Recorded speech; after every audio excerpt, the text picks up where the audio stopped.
should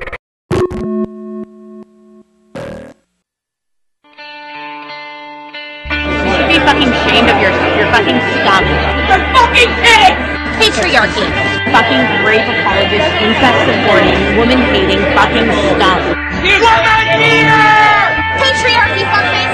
You and your son and your everybody and your friends, bunch of fucking men! Fucking scum! This is what men's rights look like! This is what men's rights look like!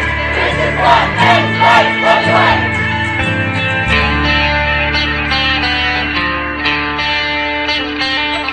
Feminist theory is not the Bible. It is not the Declaration of Independence.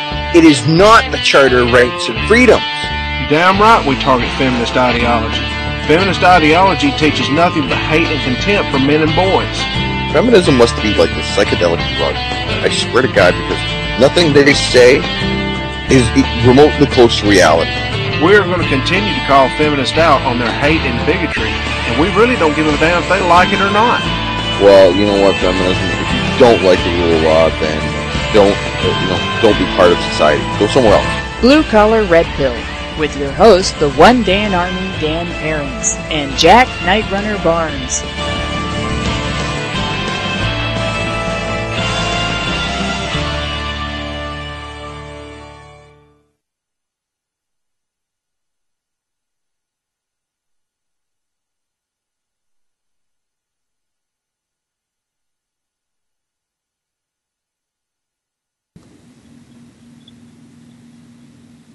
And welcome back to another edition of Blue Collar Red Pill. Danny boy, there, son. I am Jack. Jack, how you making out? Oh man, I'm feeling so good. If it any better, they'd have to be two of me. How's the weather up there? It's pretty good. It's pretty good. We're supposed to have a nice little bit of rain roll through, which the farmers, I'm sure, will love and need. And by the way, I wonder how many people figure out how farms kind of run. It's like a husband and wife operation, and those farms feed cities. Feminists, you might want to think about that sort of thing there. How, when a husband and wife can work in unison. Interesting concept. Anyways, we're doing pretty good. So what's on the agenda for this week, Jack? You got anything you want to talk about? Well, no, but I've heard that you have something you want to talk about, a possible new segment for our show. I'm thinking we start off with, I want to start a new thing called Fem-tard Tweet of the Week. I think that, with the way things are going right now, that we've got a valid reason to start up Fem-tard quote or Tweet of the Week. That's where I'd like to go. And I'd like to nominate this week's candidate is B. Now, she went into an exchange with Jack and Paul and a few others of us. She decided that she was going to be smart. And there was a little bit of snark going back and forth. But then she made the claim that the men's human rights movement, believed that all feminists were lesbians. Hairy-legged, Birkenstock-wearing, the typical, misogynistic, shaming language bullshit that they try and toss out at us. She sent it out in 144 characters of idiocy, or Fem-tard, I'm going to say. I was actually incredibly surprised by it. She then went on to claim, and I'm going to say she, because we're not allowed to assume her gender. She doesn't want to, she's kind of lost, I swear to God, this person B needs to stay away from drugs. She needs to, she can't afford to lose one more brain cell. I suggest she starts using the hashtag, not one more. All right, she needs to think about that one. So then she went on to insult one of our regulars, Scatmaster. Those of you who are over at, frequent A Voice for Men know our dearly beloved Scatmaster there. And she, insinuated that, his name had to do with fecal matter. Not even thinking about, a famous musician by the name of Scatmaster Carruthers. Or Scatman Carruthers, sorry. So this Fem-tard tweet of the week actually is a twofold one. She not only, makes the assumption that we assume that feminism is only full of, lesbians, and we do admit that there are some lesbians, but, there are straight women too, and everything in between, and males as well. But she also shits all over, an incredible musician who practiced a musical tool that was awesome. God rest his soul. If you're a God-fearing person, if you're not, well, check him out, Scatman Crothers. Yeah, well, I have to give her a little bit of a pass on that one because she's so young, she probably doesn't even know what scat music is or any of those musicians. So, anyway, but she didn't have to say something stupid like that. But there's one other thing I'd like to point out. I think that she kind of, to pay homage to our famous quote, I think she, she got into a little bit of trouble and then tased herself and called for backup. But she forgot to call for backup. Possibly. Yeah, I didn't see anybody else show up. Yeah. Danny, I see there's someone in the queue. And they're kind of they kind of looks like if Ronald McDonald had an evil misogynist twin. Oh yes. Everybody knows who we're talking about. We're talking about our good friend Sage Gerard. Sage, are you there? I'm here. How y'all doing? Doing great, Sage. By the way, I had the assassination plot with Ronald McDonald went pretty well, so I own the franchise now. The patriarch is working. Good. The ginger patriarchy. It's the soulless type. Kills clowns even. Yes. Oh, I gotta tell you, not having a soul is one of the just biggest loads off your mind. You don't have to worry about any sort of ethical shit whatsoever. Awesome. Yes. Yes. See, Sage, myself, and Dr. T, we are the three gingers, the three soulless gingers. Well, you do realize that the men's human rights movement's getting a really strong proportion of gingers. We have a lot of ginger representation in this movement. It's the ginger. Yes. And we are going to slowly take over all of you fuckers. We're going to take you over slowly. Shit. No, I'm saying it, man. I'm saying it. Hey. The cat's going to be out of the bag anyway. Hey, listen. If you're going to start the gingerarchy, does that mean it's run by gingerbread men? I want to know. Well, guys, let's get started on this. We've got a lot to cover tonight. Hold on, I'll slip in one more plug. Salute out to the WAFs, Women Against Feminism. Hats off to you. Oh, yes. For being strong, intelligent women with spine and character. Yay. Yes, absolutely. These women stood up for something they believed in when it's an unpopular opinion. They earned my respect. Well done, ladies, and keep up the good work. Ethics, Absolutely. morals, and intelligence, my God, they're all fucking hot. Yes, sir. Oh, all right, Danny. on with the show. Okay, so we've got Sage Gerard on tonight, and Sage's position at A Voice for Men is the head of the collegiate outreach program. Is that correct there, Sage? No, I'm collegiate activism director. Basically what I do is act as a liaison for students and faculty who want to build men's rights on campus. Okay, okay, we'll change that around. Sorry, okay. So, what does your position involve? Well, as I mentioned, I'm acting as kind of a mentor, an advisor. Students and faculty would email me, and essentially they would ask, what do I need to do to build men's rights on campus? And I would help them research their school, learn about what the student body's like, help them build kind of like a market demographic, do some analysis, and with all that information, I'll help them study the policies on how to start a student organization or something comparable, and with that information, they go out, they start their men's group or what have you, and then they just fuck shit up however they can. And basically, I got the position because I've been successful with my own organization, Kennesaw State University Men, at Kennesaw State University. I see. All right. Now, Kennesaw State, where is that? Kennesaw State? It's about 30 miles north of Atlanta, up 75. 75. Okay, careful. That's almost rapey language there. Up 75. Almost sounds like phallic, 75% hard. Watch it. It's the gingerarchy. Watch the gingerarchy. Okay. We're watching you. We're going to smash that gingerarchy. Well, it doesn't matter. You're going to lose. I'm going to win. Soulless curmudgeons, all he is, damn it. Beware. You know what? I'm amongst the 3 horsemen of the gingerarchy. Beware, the end is nigh. Okay. So, Jade, Sage, tell us a little bit how you kind of became a men's human rights activist. It was actually... You're a young man. I know how kind of me and Jack kind of fall into it. We have friends. We've experienced things. You're a little younger. Tell us how you came into it. Well, it was actually the transition into A Voice for Men, which was the organization where I do most of my men's advocacy. That was just very simple. It was very easy to access. I just got in through a Google search.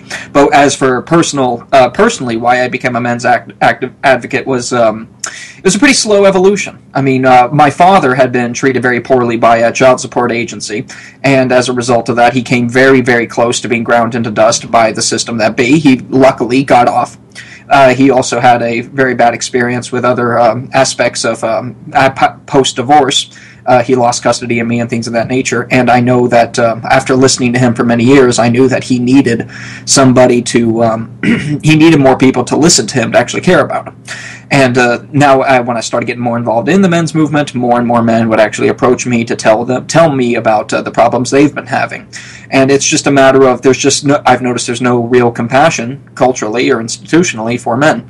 So I kind of ended up just enjoying the work. It became something that I've really, really started to have a lot of passion for.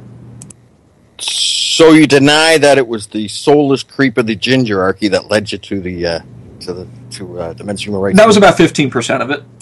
Oh, only 15%. I don't believe you. Look at you. I'm amongst 3 as right now. James, you're part of the gingerarchy, aren't you? Okay. All right. So, I'm sorry, but we're having a little fun with this. Hey, no problem. Not only, hey, is the gingerarchy inclusive? Can non-gingers be soulless as well? No. Okay. All right. Just one. Oh, so it's kind of like feminism in its theory. Yeah, pretty much. We rule the world. You're not people. You get to pretty much work the ditches and all that. Okay. All right. Just want to make sure of that. Now, the Padre Filio Sancte Spiritus, a little bit of Latin for you there, folks.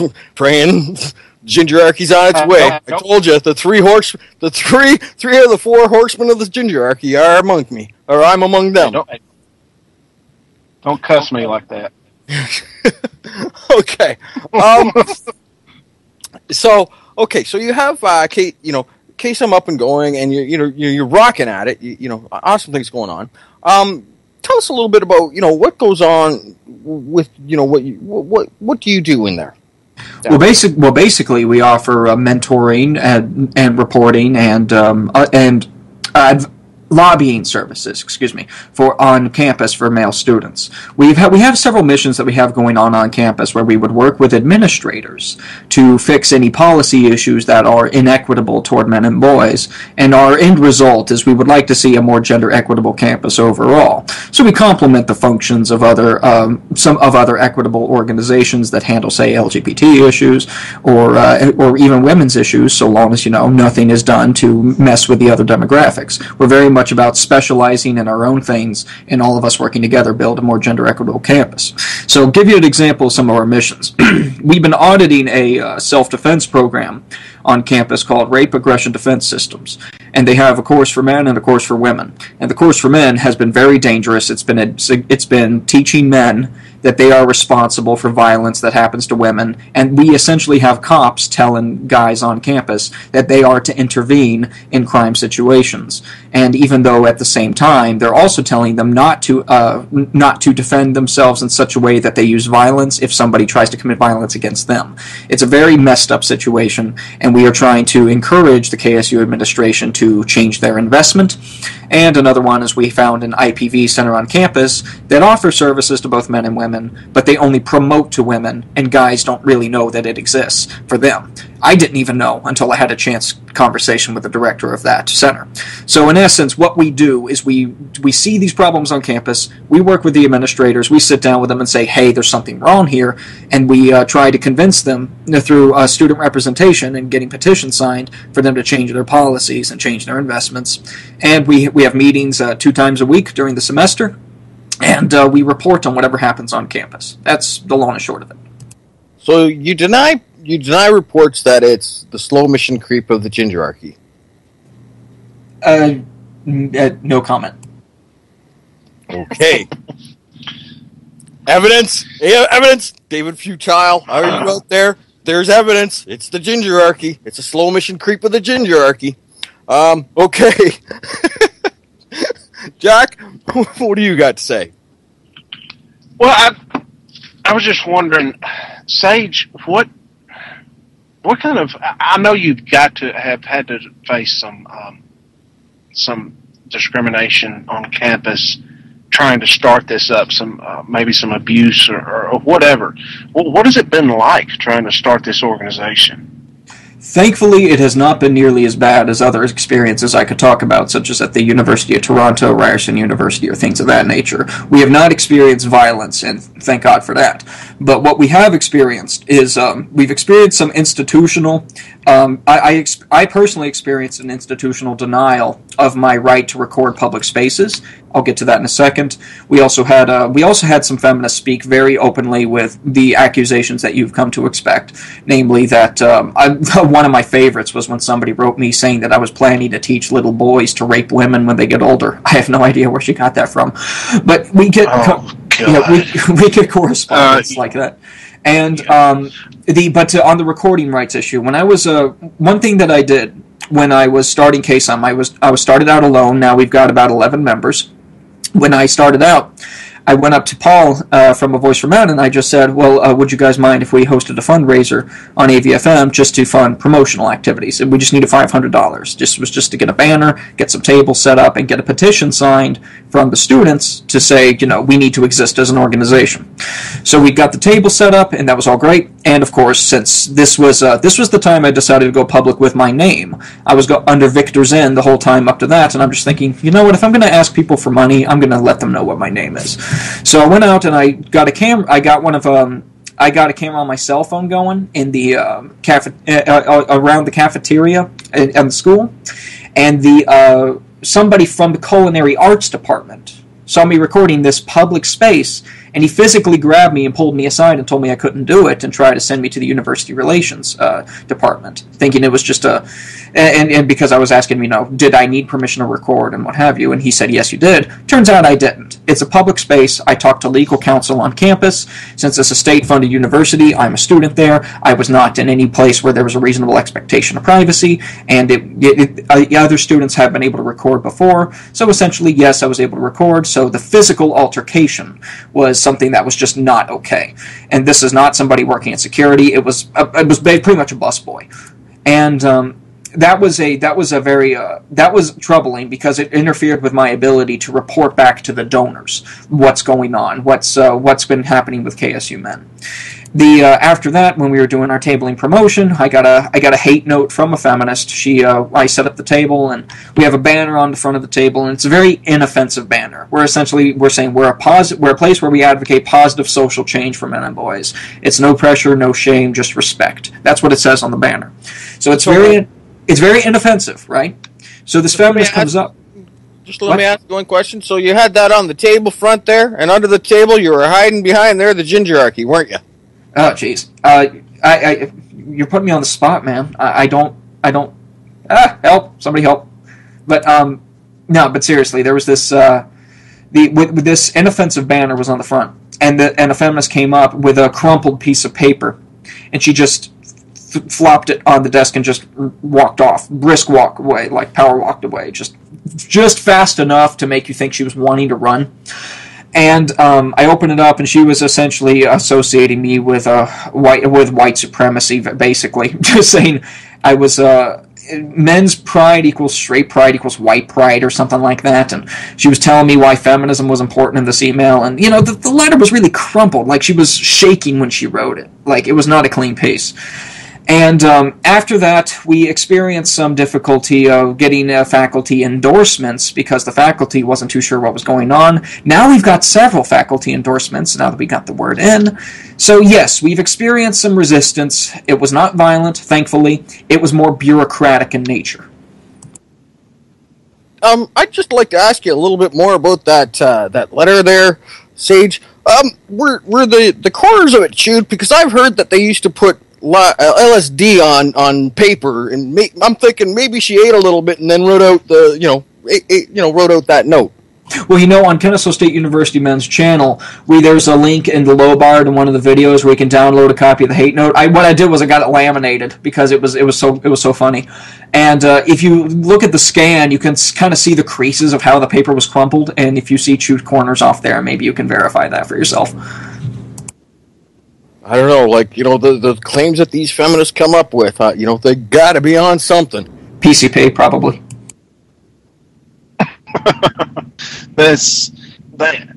Wow, okay, let me get this straight. Men's rights equals rape supporters equals white supremacists. Well, I don't want to... That was her logic. Well, I don't remember the exact wording, and I don't want to, pause everything to go get the note, but basically it was essentially, she took it from pride of, or rather just some sort of satisfaction of being comfortable being a man, to a kind of this cisgender white privilege, took it back to that route, right? So from that point on, she jumped on kind of this notion that I was blaming women. And it was when I was running this table, it was all about, again, what the banner was saying on the front. There's some issues affecting men and boys, even on campus. We're offered a positive change in the direction of gender equity. And of course, the rationale has always been that it's always good to have people specializing in issues that they believe in. And when they're all these organizations are working together, gender equity is the emerging outcome. That's a lot easier to manage and a lot easier to it's a lot easier to handle than having one huge organization trying to take care of everything. You end up with so many problems, and like what feminism has right now. And this lady was just essentially saying that being a part of men's rights and being a part of men's advocacy was all about being bigoted in favor of strictly white men and bigoted against, just everybody else. Sage, I want to give you a fair warning here. Cis is not over. I'm not convinced that you're not part of the gingerarchy. Well, I mean, Allison Tiemann and Hannah Wallen says I'm cis ginger, and I think that's fitting.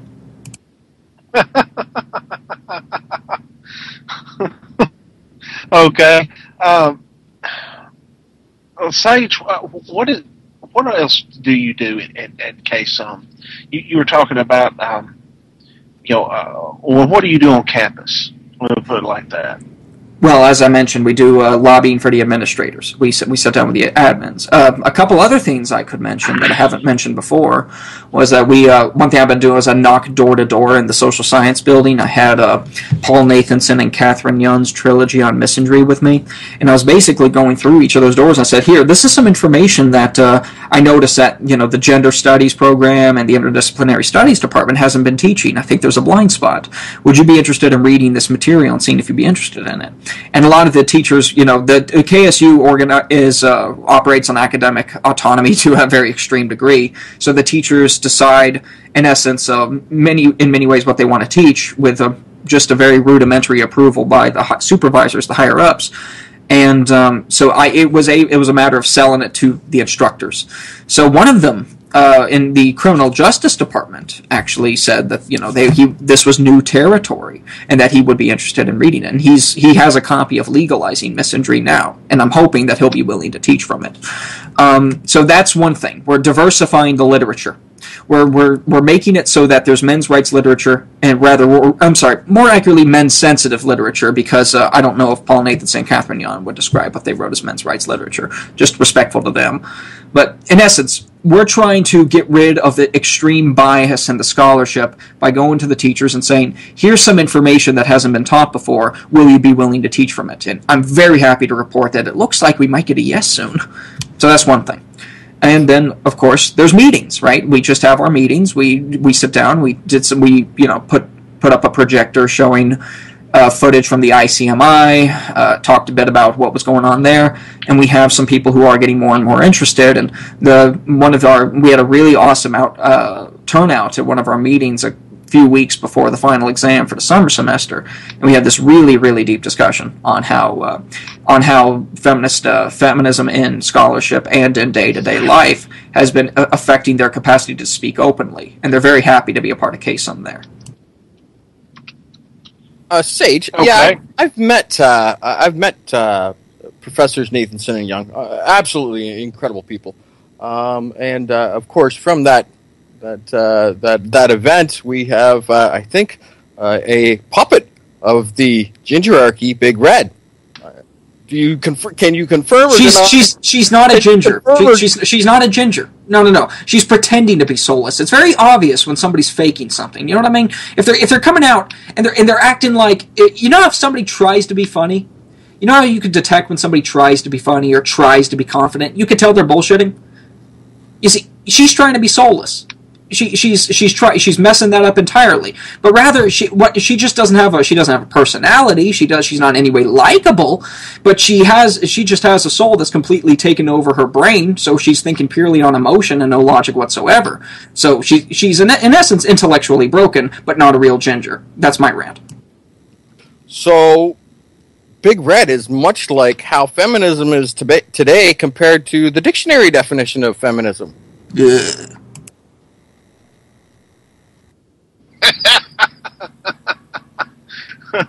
Okay, guys, what do you say we take a break real quick? One quick second. James, are you ready? We have Gray Okay. Fox chiming in about Big Red. She's a trans ginger. Oh, boy. That was a good one. Trans ginger. Wow. I like it. Are we on I break like now? it. No, we are going to go on break. Here we go.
And we're back, ladies and gentlemen.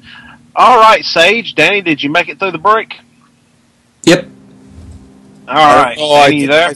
I feel my soul waning away. I don't know. I'm spending too much time around the ginger earth. I'm taking yours first because you tried to make Big Red seem like a real ginger, and I won't forgive you for that. Don't compare us. All right. Now, I've got to ask you this question, Sage. What's up? The conference in Detroit. Tell us about your experience.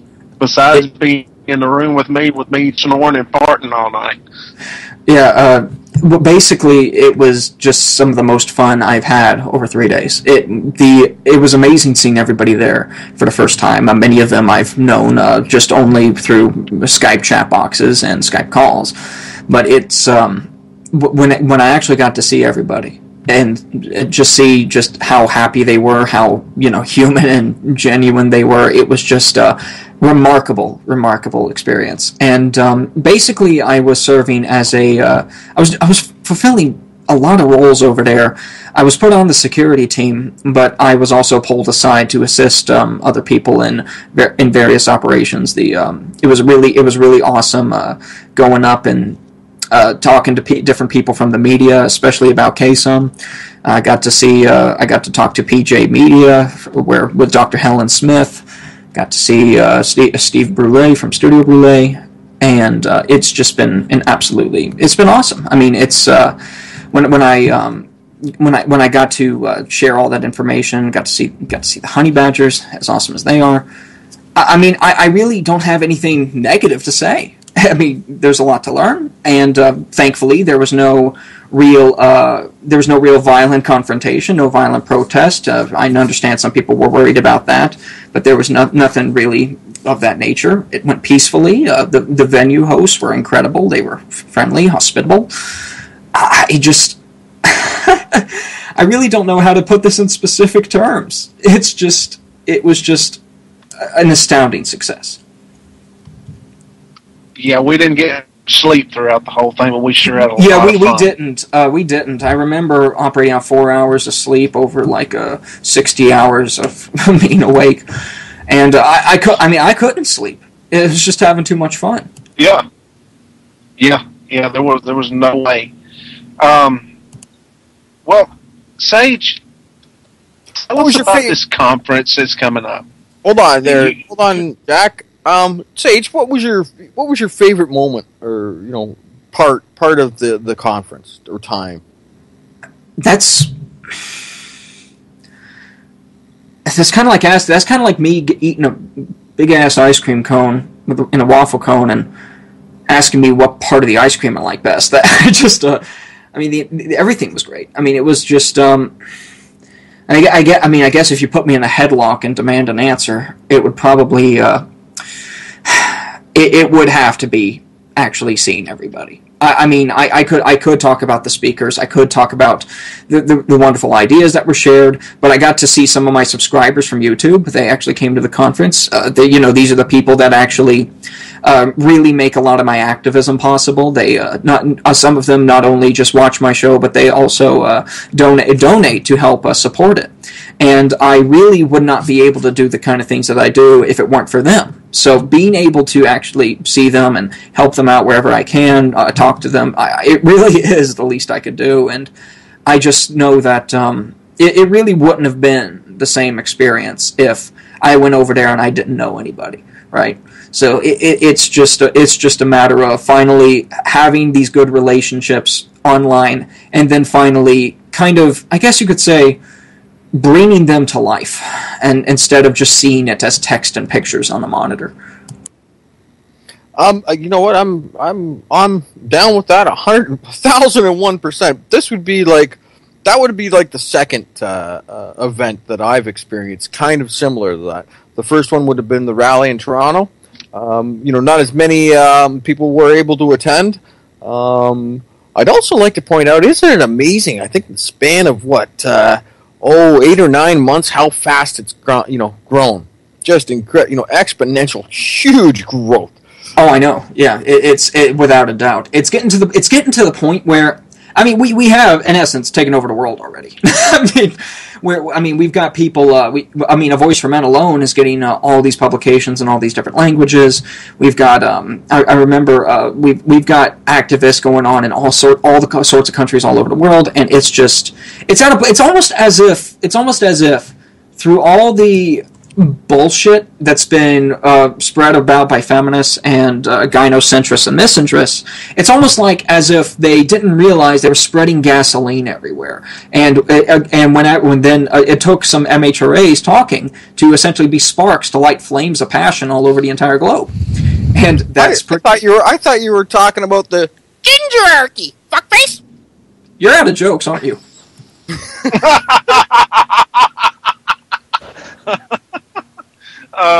Yeah.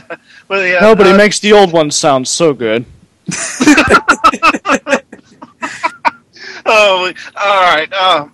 Well, yeah, Sage, tell us about this conference that's coming up.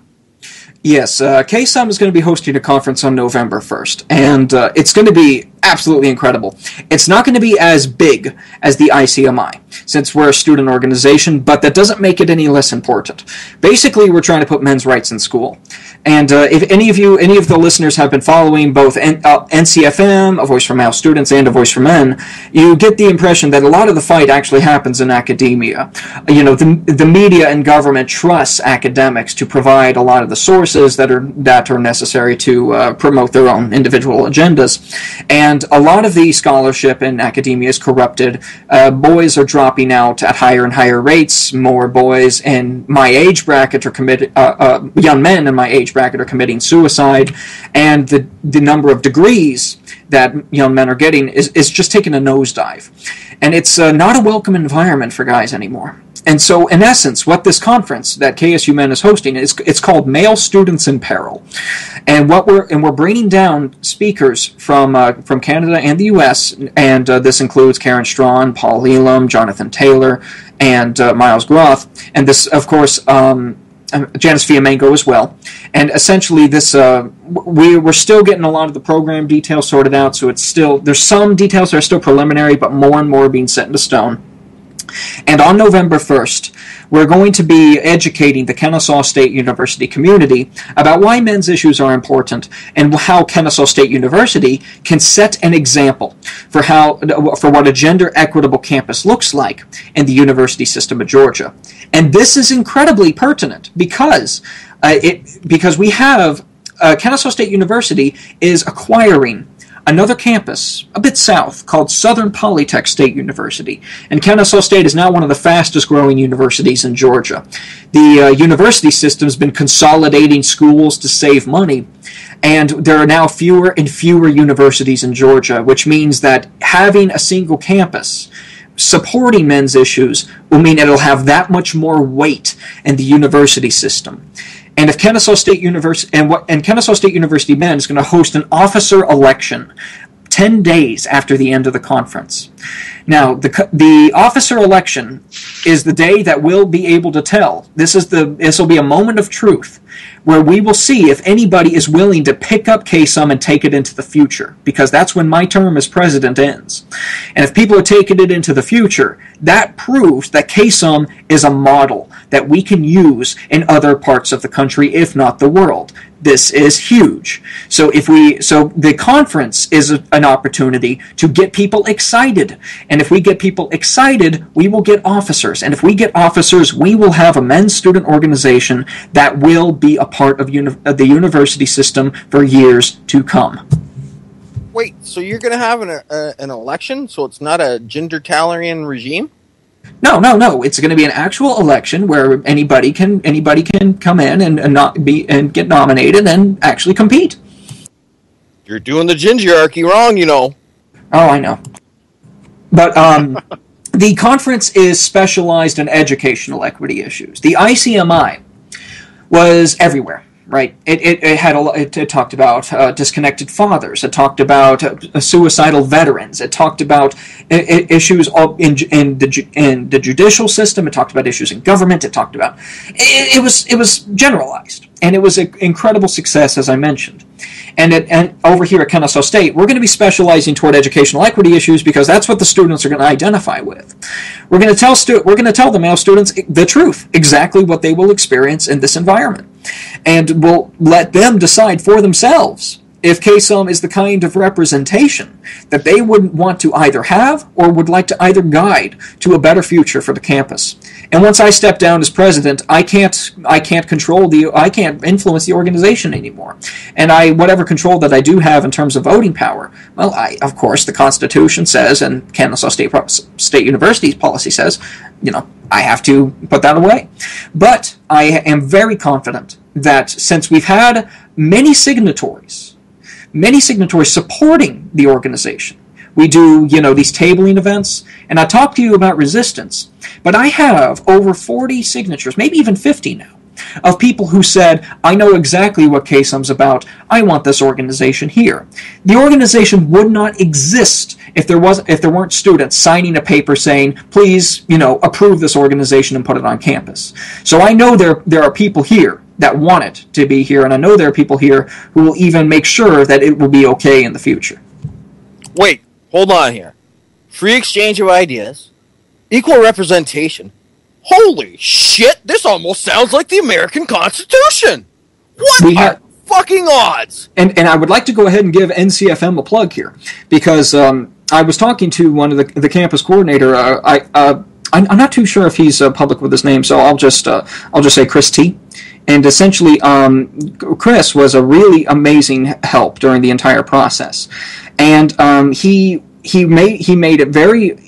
Actually, yeah, he is public with his name, but I just remembered now. But he's been incredibly helpful. He's told me a bit about the Constitution for his work and the student organizations that he's been involved with. And with that influence, I was able to really work out a lot of the clauses in KSUM's Constitution. And it's really pragmatic. It works. It's one of those things where you can kind of write it once and you can forget about it because it works. You don't have to fix it again. Yeah, that was Chris's Montana State University or something like that, if I remember correctly, right? I believe so. I know it was an M state, but I should know this. I want to, shout out to our friends, brothers, and sisters, and over at NCFM there, and Mark. You know what? I've got big balls, buddy. So I hate I missed that. Oh. I heard there's a video of that floating around somewhere. But anyway. Okay. You mentioned Dr. Fiamango. Yes. Can you tell us what she's going to be speaking on, or has that been decided yet? Yeah, she told me, but if you all don't mind, I would need to actually look that up really quick because I do not remember off the top of my head. But I can essentially tell you that pretty much all the speakers are going to be touching in some way on violations of due process or bias in scholarship, right? Anything that involves issues with equity or something like that. Okay, I just pulled up the email, and to quote her words, I am going to speak on the chilly climate for men at universities using my own university as an example, particularly the shaming of the varsity men's hockey team and their collective punishment as guilty after one unproven allegation of sexual misconduct against 3 members of the men's hockey team for which the entire team had already been found guilty, publicly shamed, and disciplined. Unquote. Oh, I want to let Professor Fiamango know that the next cafe lecture that is at her university, University of Ottawa, they can expect to see my ass there. That horse shit that went down up there where they shut down free speech on the campus, I will not forget. Right. Folks, we do have a caller, actually. Oh, awesome. Oh, really? Yep. We got Pine Tree on the line.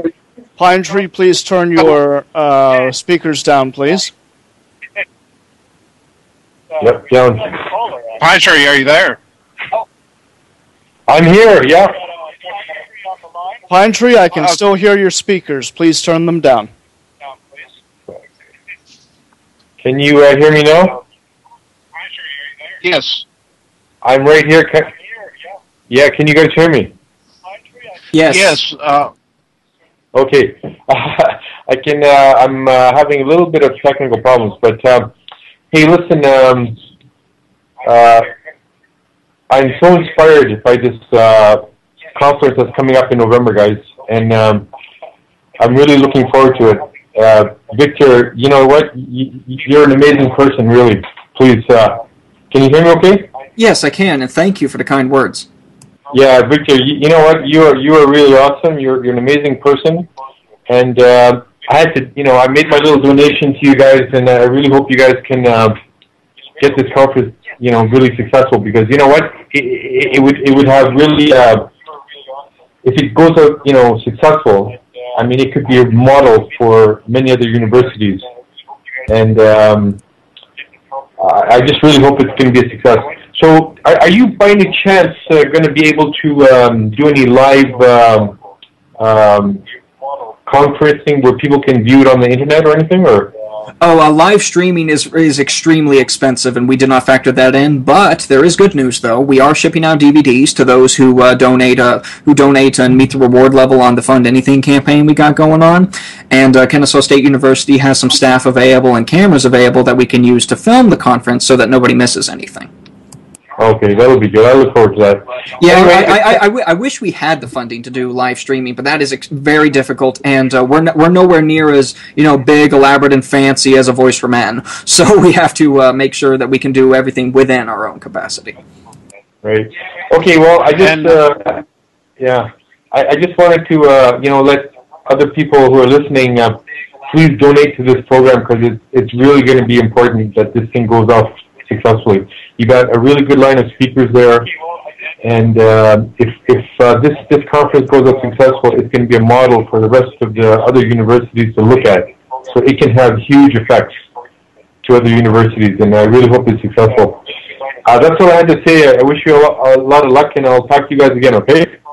Thank you so much. All right, all the best. Take care. Peace, Pine Tree. We'll talk to you soon, brother. That was really nice. Hey, guys, Oh, sorry. I just dropped the link to the fundraiser in the chat room. Someone already put it in there before, but I put it in there again. If you're listening to this, go to the front page of Voice for Men. You will see the fundraiser there at the top of the. Oh man, come on. Yeah, it's on the front page below the featured items and right at the top of that smaller list. Yeah. Trying to get the name of the article pulled up. Sorry, guys, my computer's slow tonight. Blame the gingerarchy. It benefits and oppresses you. Well, we basically want to go ahead and state something here. We are doing things a little different from the ICMI. In the ICMI, a lot of they funded things by selling tickets, but we're doing a fundraiser to pay for the conference. So the tickets, you're not going to be charged for them. Basically, we're doing things on an RSVP basis, and you can do an optional donation for each ticket. So you don't have to worry about having to deal with paying again if you were to deal with that. But we do have a situation with the Fund Anything campaign where we have a limited number of seats available, so those who donate to the campaign can get tickets early. They get priority access. So if you do donate to the campaign, we will have a seat available for you. And the name of the article is The KSUM Conference on Educational Equity Needs Your Help. The KSUM Conference on Educational Equity Needs Your Help. That's the name of the article. So if you should be able to search for it and find it if you can't find it on the front page, but it's pretty easy to find. So, but so you know what? I want each and every one of you listeners out there to think about something. Each one of those male students there comes from a mother and a father, and possibly might want to engage in a relationship with a woman. And it's about damn time we stopped poisoning natural relationships between adult individuals with feminism fucking horseshit crap. Exactly. Thank you. I couldn't have said it better. Yes. Okay. Are you going to be engaging any of your local politicians with this, inviting them or trying to get them to attend? That would be, yes, not only will I try to talk to the local politicians, I will invite any faculty I can. I'd like to get somebody from the Board of Regents to come down. That'd be incredible. I will send out as many invites as I possibly can. Of course, thankfully, I do have people in KSUM who are also assisting me. Unfortunately, we've always had this problem where a lot of the members are afraid to go public. But now that more and more people are getting involved, I now have my first member that's actually thinking about going public, and it's yes, please do. If you're Wait, you went door to door with some books and some you spread the word a little bit door to door. This is sounding a little bit like Ginger Hova Witness. Yeah, right. Did you just say Ginger Hoa? What? Ginger Hova Witness. Could you please make me feel like I depend on the language I learned? Like I don't. How'd you get that word? That they don't fit. They don't fit at all. How did you what? Jehovah's Witnesses. Have you ever experienced it before? They go door to door and ask you if you've heard the word of God. Oh, wait a minute. You're a ginger. You don't have a soul. Damn it, Danny. Danny, I'm going to ask you, are you planning on attending the conference? Are you planning on going down there to Georgia in November? Well, yes, he is. Yes, he is. Since I'm a non-ginger, I guess I can get away with saying, I'm a non-ginger and so therefore must have a soul. I'm going to go with come hell or high water, I'll be there. Yeah, all right. Thank you. And yeah, in essence, since the conference is going to be funded by the Fund Anything campaign, and I also want to stress that we have some stretch goals. If we go beyond our goal, we can add new speakers and time, and hopefully even catering services. But right now, what we have budgeted right now is to get the speakers down here. We have the facility fee paid for. We got security lined up. All those necessities, right? But we can do extras. And essentially, to those of you out there listening, you get out of this what you put into it. And if you can decide exactly how much of a splash this conference is going to make. And already we are seeing enough traction that I think this is going to be absolutely incredible. What about you, Jack? You going to make it? I'm planning on it, yes, sir. I am the Lord of the Gingerarchy, and I say that you all come. I thought Dr. T was the Lord. No, I'm the Lord. Wait till she hears that. Anyway, wait a minute. Hold on. The Gingerarchy is kind of like the patriarchy. That makes Dr. T just a brainwashed internal ginger. Hold on. How do I fit misogynist? You said ginger too many times. You said ginger too many times. It's now corrupting your. She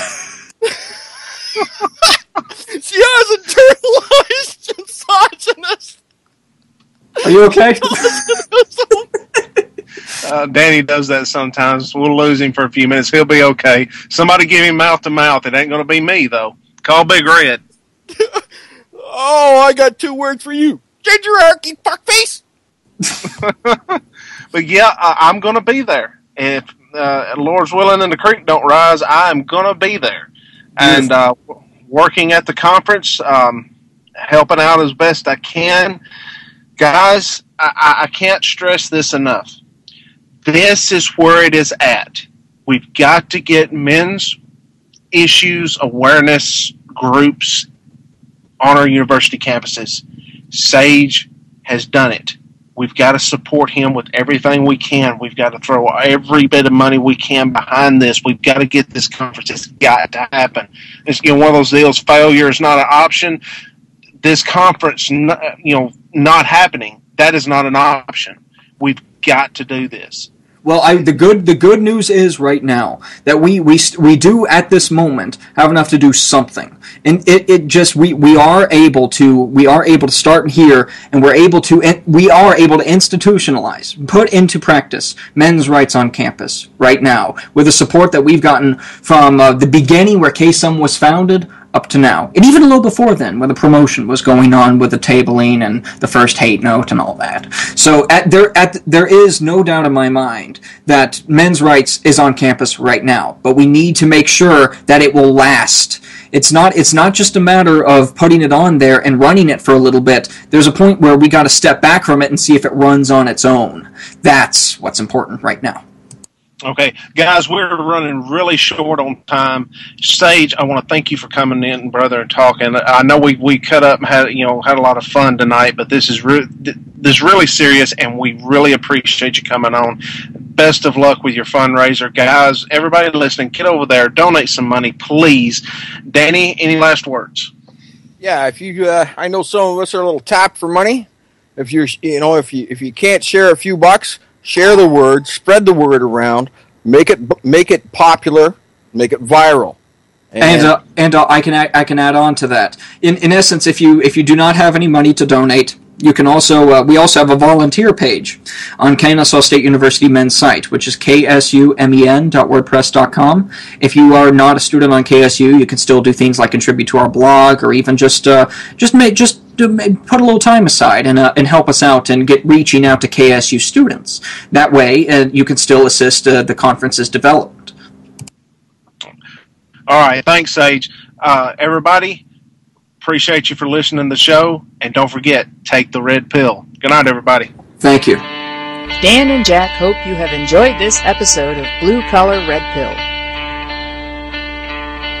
The song The Last Ones by the band Jazar is used under Creative Commons license and has been modified for this show.